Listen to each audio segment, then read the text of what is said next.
Assalamualaikum warahmatullahi wabarakatuh. Selamat bertemu kembali pada hari ini, Selasa tanggal 13 Oktober 2020. Hari ini Bu akan menyampaikan kembali materi selanjutnya, yaitu tema 3 makanan sehat, subtema 3 pentingnya menjaga asupan makanan sehat. Nanti materi yang Ibu sampaikan adalah dimulai dari pembelajaran 1 sampai dengan pembelajaran 6. Baiklah, untuk itu simak baik-baik materi yang akan Ibu sampaikan sebagai berikut. Tema 3 makanan sehat, subtema 3 pentingnya menjaga asupan makanan sehat. Materi pembelajaran pertama yaitu keragaman di Indonesia. Indonesia merupakan negara yang kaya akan keragaman. Keragaman tersebut meliputi suku, bangsa, agama, budaya, serta kegiatan ekonomi. Meskipun keragaman ini menimbulkan perbedaan, namun masyarakat sebaiknya tetap bersatu sesuai semboyan Bhinneka Tunggal Ika yang mencerminkan keragaman namun tetap satu jua. Keragaman dapat kita temui dalam kehidupan sehari-hari, misalnya pada organisasi. Organisasi merupakan suatu pola hubungan antar individu atau anggota yang memiliki tujuan yang sama. Tujuan ini menjadi pemersatu antar anggota karena dilaksanakan dengan semangat kebersamaan. Keragaman antar anggota juga dapat menjadi kekuatan dalam menyelesaikan permasalahan organisasi. Keragaman dalam suatu organisasi. Organisasi merupakan salah satu contoh bentuk keragaman yang ada di sekitar kita. Dalam sebuah organisasi, keragaman yang dimiliki oleh tiap-tiap anggotanya disatukan dalam satu tujuan. Pada sebuah organisasi pasti terdapat keberagaman. Keberagaman yang terdapat dalam organisasi merupakan kekuatan tersendiri bagi organisasi tersebut, terutama saat menghadapi masalah. Perbedaan bekerja seorang diri dan kelompok. Saat kerja kelompok di sekolah, sering kali kita dihadapkan dengan adanya keberagaman, yaitu ketika anggota terdiri dari berbagai suku dan budaya. Perbedaan yang muncul dari keragaman memiliki banyak manfaat. Misalnya, setiap anggota kelompok dapat saling bertukar pendapat mengenai berbagai hal yang dibahas. Kita juga belajar bertoleransi dalam menghargai pendapat dari anggota kelompok lain. Jika terjadi masalah, diharapkan kita mampu menyelesaikannya dengan kebersamaan. Materi berikutnya adalah isi dan keunggulan iklan elektronik. Iklan bertujuan menarik minat masyarakat untuk membeli atau menggunakan barang atau jasa yang ditawarkan. Untuk menentukan isi dan keunggulan sebuah iklan, kita harus mencermati informasi yang disampaikan dalam iklan dengan saksama, baik berupa suara maupun gambar. Perhatikan isi iklan tersebut. Apakah menawarkan barang, jasa, atau layanan masyarakat? Jika iklan tersebut menawarkan sebuah produk, perhatikan dengan seksama nama dan keunggulan produk tersebut. Perhatikan juga hal yang membuat iklan tersebut menarik, misalnya gaya atau ucapan tokoh dalam iklan tersebut. Menyebutkan keunggulan produk di dalam iklan. Kata kunci dalam sebuah iklan merupakan kata-kata yang menjadi konsep pokok yang dibahas dalam iklan tersebut. Untuk dapat menentukan kata kunci yang tepat dalam sebuah iklan, kita perlu memahami dengan baik informasi tentang produk yang akan disampaikan. Pemilihan kata kunci yang tepat akan memengaruhi kualitas iklan secara keseluruhan dan dapat menarik minat pelanggan yang diinginkan. Hal-hal yang dibutuhkan dalam pembuatan iklan. Untuk iklan pada media elektronik, selain mempersiapkan unsur-unsur iklan yang akan dibuat, kita juga perlu mempersiapkan naskah dan sketsa gambar berdasarkan naskah. Sketsa gambar yang disusun berurutan sesuai dengan naskah disebut dengan storyboard. Setelah naskah selesai dibuat, kita perlu mempersiapkan pemeran dengan jumlah dan karakter yang sesuai dengan naskah. Dalam pembuatan tersebut, kita dapat memasukkan materi yang sedang hangat diperbincangkan masyarakat dan memiliki daya tarik kuat. Membuat iklan berdasarkan rancangan yang telah dibuat. Hal paling penting dari penjualan produk atau jasa adalah strategi penjualan yang baik. Salah satu hal yang dapat meningkatkan penjualan yaitu adanya promosi atau iklan. Untuk dapat menjangkau konsumen yang lebih luas, iklan dapat ditayangkan di media elektronik seperti televisi. Tujuan setiap iklan adalah untuk mendapat memengaruhi penonton supaya membeli produk atau jasa yang ditawarkan. Jika penonton tidak berminat untuk membeli barang atau jasa yang ditawarkan, iklan tersebut dapat dikatakan belum berfungsi dengan baik. Memperagakan iklan yang telah dibuat.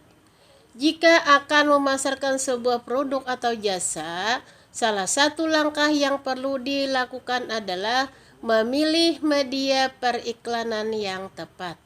Hal-hal yang harus diperhatikan sebelum memasang dan menampilkan iklan. 1.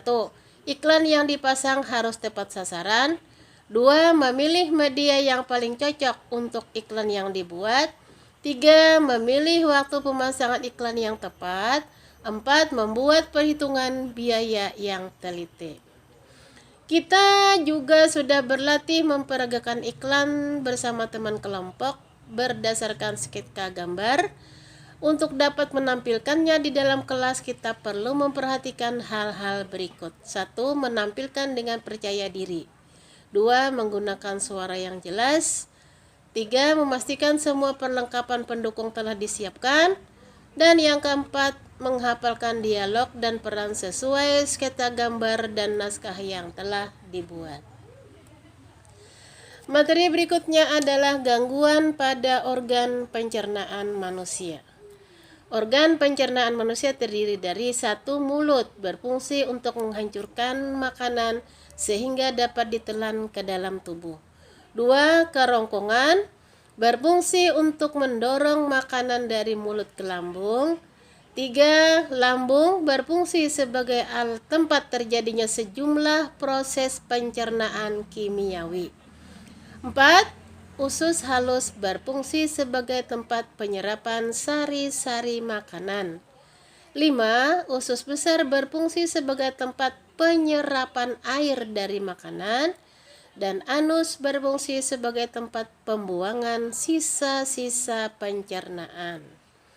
Beberapa faktor yang dapat menyebabkan gangguan sistem pencernaan manusia antara lain sebagai berikut. 1. Kurangnya asupan makanan berserat. 2. Pola makan yang tidak teratur. 3. Makanan dan minuman yang tidak bersih. Makanan yang sehat bagi sistem pencernaan. Salah satu cara menjaga kesehatan sistem pencernaan adalah dengan menjaga kebersihan makanan yang dikonsumsi. Selain harus bersih, makanan yang kita makan juga harus memiliki kandungan gizi yang seimbang dan dibutuhkan oleh tubuh. Buah mengandung banyak vitamin dan antioksidan untuk mencegah penyakit. Sayur mengandung banyak serat yang baik untuk melancarkan sistem pencernaan.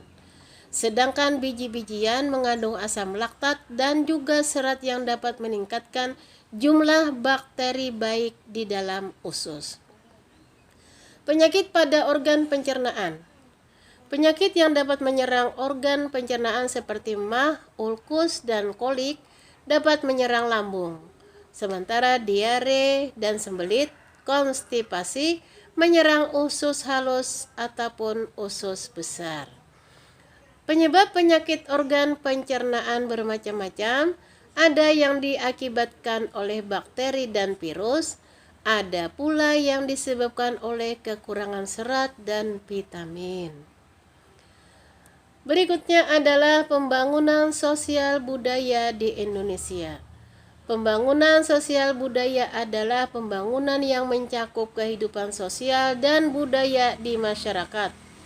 Pembangunan sosial budaya dirancang untuk meningkatkan taraf hidup masyarakat di dalamnya.